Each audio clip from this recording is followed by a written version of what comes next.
Can you tell me a little bit about how you got started making music? It was kind of out of necessity. I was bullied when I was a kid, and I found music was something that I could sort of disappear into and find medicine in. Mm. How old were you? Well, my mom used to play piano. We didn't have a TV on the main floor. She would play piano, and that was kind of entertainment for me and my sisters. I started taking piano lessons and just found I think music is something that humans have used for hundreds of generations as something that's higher power to us, even a gateway to a higher power. So it's akin to modern day laying on your back in the middle of the night and staring up at the stars and the whole cosmos, and the idea of how big and small we are opens up. And music does all of that instantly as it touches your ear. So that magic of music and the power of the medicine in it has always been super intriguing to me.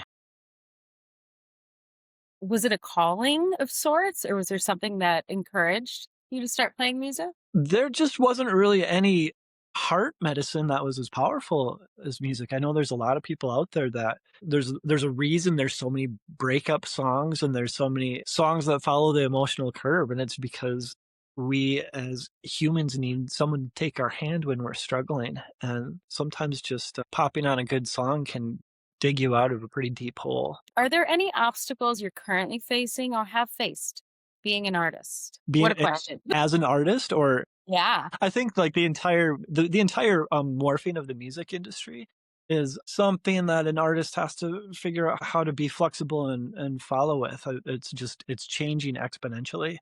I mean, the first music that I put out was on cassette tape, so it's been a long journey, and finally getting to a point where you can bypass record labels altogether and do everything on your own. You kinda have to look at every day as a Swiss Army knife and an obstacle course, and you as an artist have all the tools in front of you, whatever is laid out, and that's your palette to paint with. So, like this piano behind me, I got this house that I'm in right now used to be a crack house. It was the neighbor's house. I moved here with my kids next door, and the neighbor was a crack dealer. So, obstacle, I need to record at home because I'm an independent musician. I have kids. Obstacle, the neighbor's crack dealer, and there's all sorts of people coming over for drugs. I figured out ultimately how to buy them out. I end up in this place. I figure, hey, I've got this crack house I can convert into a recording studio now. There's this really old piano inside that I could not move out of here. It was so old. There was no possibility that I could actually use it as an instrument. It turns out that it's just a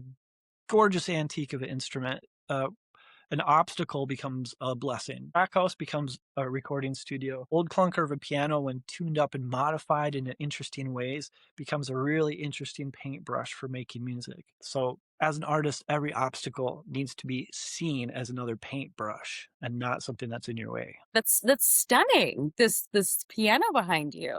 Isn't it beautiful? Wow. And the wood on the back of it is 800 years old. So if you add it all up, I call it the 1,000-year-old piano. It's got a lot of stories to tell because the tree, the 800-year-old tree that made up the entire backboard that makes the sound, Yeah. was swaying above Alaska for 800 years and watching this whole American empire and the indigenous people before that and all these stories unfold of humans and their silliness. And now it's here to sing songs. I love to welcome its voice. Remarkable. What would you like people to know about Cloud Cold? Your music philosophy? What do you want people to know about who you are? Well, genre-wise, we're all over the place. Really don't like to get painted into a corner with certain specific genre identities. So we've got everything from folk to indie rock to electronica. Like it's all over the place. Really, the approach to music for us is like our ancestors, trying to see music as this sacred art form where you can go to it and you can ask for help. So every day I come into this studio here, and if I have a broken heart because I'm struggling with something on that day, I can go to the piano and I can lay myself down and I can ask that piano to help me. I can ask my guitar to help me. And every song that comes out has the opportunity to be some kind of medicine that puts this back together again. If I find a song that I find myself playing over and over because I need it for this, I'll share it to our Patreon community. We have a pretty good Patreon following. And if the Patreon community likes it, then we'll continue to develop it as a band and put it out there as a type release. But we try to approach music as medicine. That's how our ancestors have approached music for millennia. Everything you thought you had. What was the inspiration behind that song? Well, the song came from the album The Seeker, and that album was a concept album that we wrote sort of an entire storyline. And then the songs within the album told that story. In the story in that album, the album was reflecting my own personal life at that time because my father was passing away. We found out that he was passing from the same thing my grandfather passed from, same thing that my aunt passed from. We learned that this was a genetic thing that I could pass from. And I had a young daughter, 2 kids actually at the time of putting together this album. And I had this fear that I had this terminal illness and that was going to come and take me too. So the album was sort of this idea of if I had one last message to give to my kids, what would it be? And each song was that kind of approach. And this song is really about our fragility. It's kind of that cosmic perspective where if you were in your last seconds of life and your life was flashing before your eyes and you saw all the wonder that you created and you saw all the hurt that you created, but you had a chance to go back and do some of those things over again. The whole desire of the song is to try and bring you to that moment where it's all over, but then plant you right back in your skin so that you can do it right. So, any creative endeavor is a really personal experience. Can you paint me a picture of your songwriting process looks like? I have 4 kids. I'm a single dad of 4 kids. So they go off to school and I come to the studio here.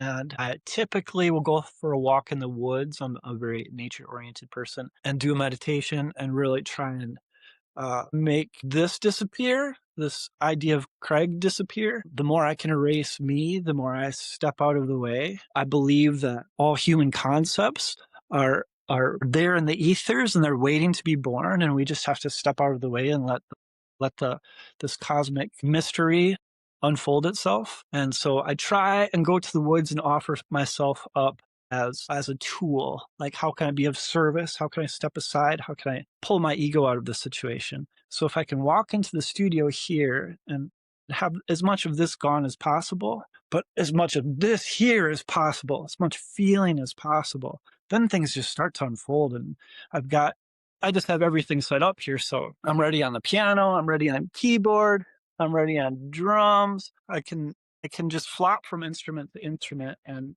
throw the songs together. Best case scenario, I disappear until it's time to go get the kids from school. Usually at that point, I'm super thirsty and I'm super hungry because I haven't eaten or gone to the room or anything like that. But there's all of a sudden some kind of creation there.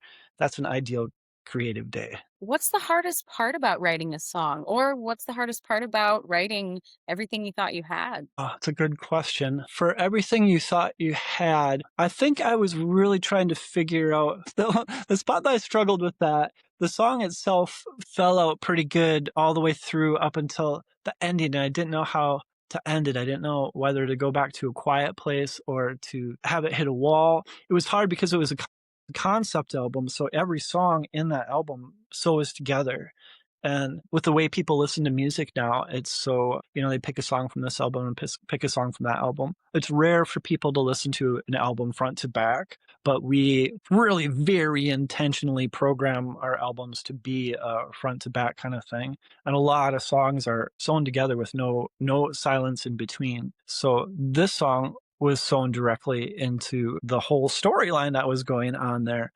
And I didn't know what was going to be happening in the movie itself and the scene itself at the end of that to understand how it was going to And the hardest part was trying to figure out where the closure was with that. And I think still when we play it live, it feels a little abrupt when we finish. If you watch the film, you understand why it ends abruptly. What made you decide to become an artist? I had no desire to do music as a career. I loved making music. I absolutely, when I was in high school, I wanted to become a composer and write music for like the background of National Geographic movies and things like that. And I played in bands at the same time, but I figured there's no way I'm going to ever make a living playing in bands. You know, I can do it for fun and that's great. But the growing adult in me was like, well, I need to have a different kind of job.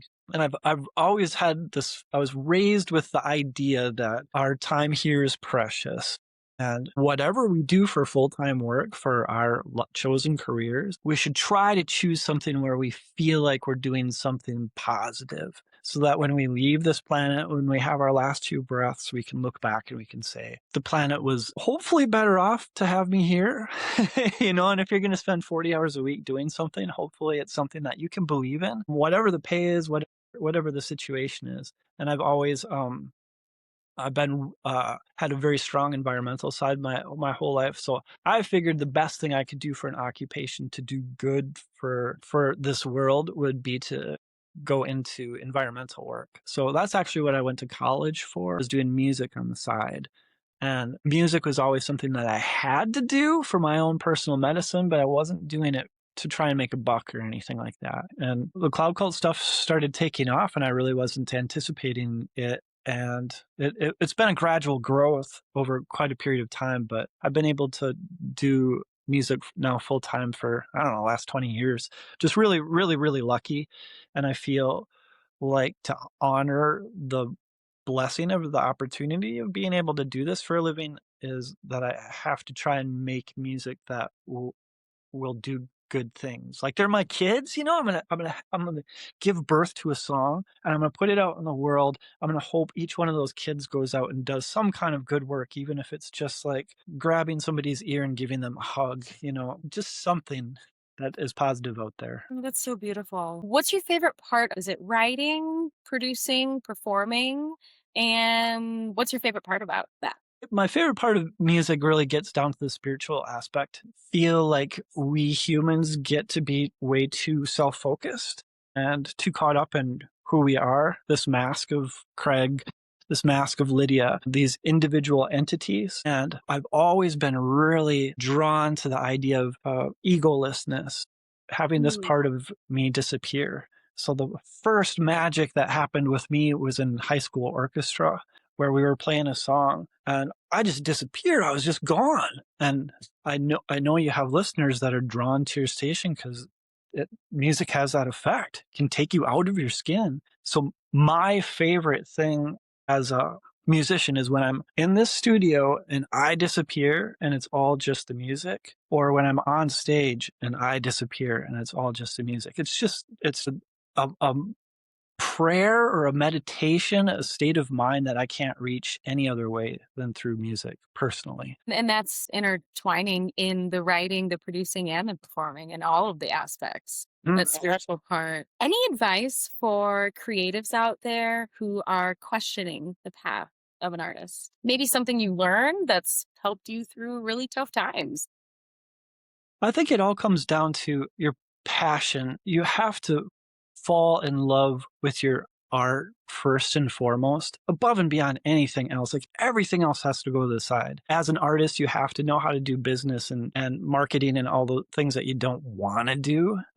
Unfortunately, you're going to have to do that too. But when it comes to the creative process, you have to absolutely put all of yourself into it and you have to absolutely fall in love with it so that that's all that you need. If the cash isn't coming in the door, it doesn't matter because you want to get your hands all covered in paint. That's what you're here for. If that's not what you're here for, then you're at the wrong altar, and find what altar fits you right. And that's where you should go and pray. Craig, what is music to you? What is music to me? It's a gateway to the divine.